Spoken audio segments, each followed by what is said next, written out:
আসসালামু আলাইকুম এভরিওয়ান, সকলের পছন্দের দারুণ মজাদার একটি রেসিপি। আজকে রান্না করব নারকেলের দুধ দিয়ে চিংড়ি মাছ ভুনা বা চিংড়ি মাছের মালাইকারি। আমি এখানে 1 কেজির চিংড়ি মাছ নিয়েছি। খুব সুন্দর করে পরিষ্কার করে নিয়েছি। মাথার ময়লা ছিল সেটাও পরিষ্কার। চিংড়ি মাছের মাছ বরাবর একটি সুতার মতো সেটা লেজ পাশ থেকে কেটে বের করে নিয়েছি। অনেকেই মাছের মাথার খোসাটা রেখে দেয়, আমার পছন্দ না, তাই আমি রাখিনি। আপনারা চাইলে রাখতে পারেন।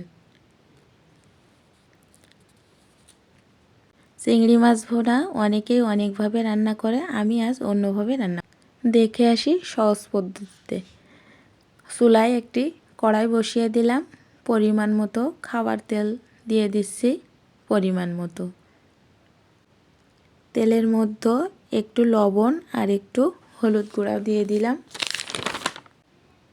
তেলের সাথে নেড়ে চেড়ে লবণ হলুদ মিলিয়ে নেব। তেলটা গরম হয়ে গিয়েছে। এবার আমি একে একে চিংড়ি মাছগুলো গরম তেলে ছেড়ে দিচ্ছি ভেজে নেওয়ার জন্য। এপিট ওপিট করে ভেজে নেব। চিংড়ি মাছগুলো বেশি সময় ভাজা যাবে না। অনেক সময় ধরে ভাজলে চিংড়ি মাছ শক্ত হয়ে যাবে। শক্ত হয়ে গেলে চিংড়ি মাছটা খেতে ভালো লাগবে না। নারকেলের দুধ দিয়ে চিংড়ি মাছ ভুনা এত বেশি টেস্টি হয়, মজার হয়, সবাই পছন্দ করবে। আমার মাছটা ভেজে নেওয়া হয়ে গিয়েছে। এখন আমি একে একে উঠিয়ে নিব। বাদবাকি মাছগুলো আমি একইভাবে ভেজে নিব। চিংড়ি মাছ রান্না করা খুবই সহজ।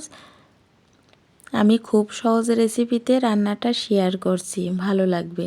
যদি আপনাদেরকে ভালো লাগে আমার রান্নাটা, অবশ্যই সাবস্ক্রাইব করতে ভুলবেন না, লাইক দিয়ে পাশে থাকবেন।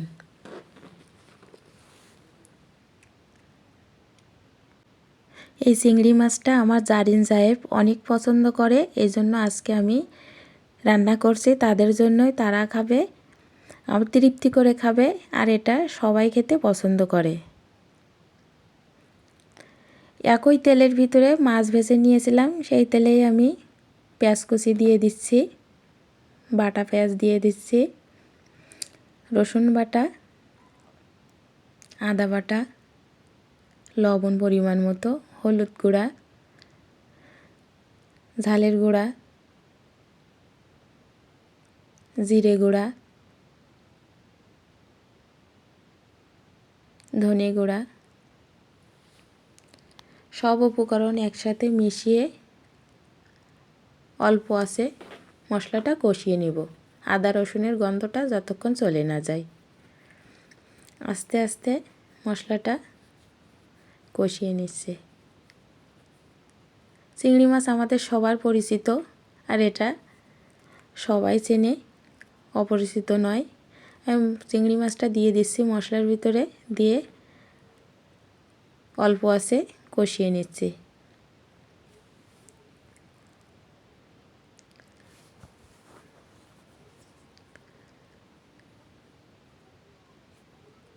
মাছটা তেলটা ছেড়ে দিয়েছে। এখন আমি ঢাকনাটা 2 মিনিটের জন্য দিয়ে দিলাম। আবার ঢাকনাটা উঠিয়ে আর একটু নেড়ে ছেড়ে দিচ্ছি।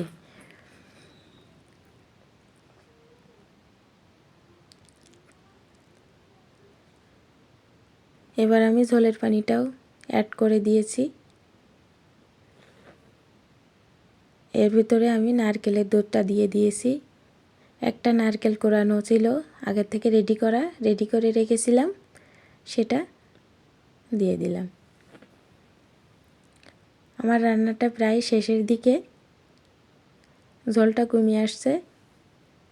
এর ভিতরে আমি দারুচিনি, এলাচ, জিরে টেলে রাখা গুঁড়াটা আমি দিয়ে দিলাম। আমার প্রায় হয়ে এসেছে রান্নাটা। এবার গরম গরম পরিবেশন করব। আল্লাহ হাফেজ।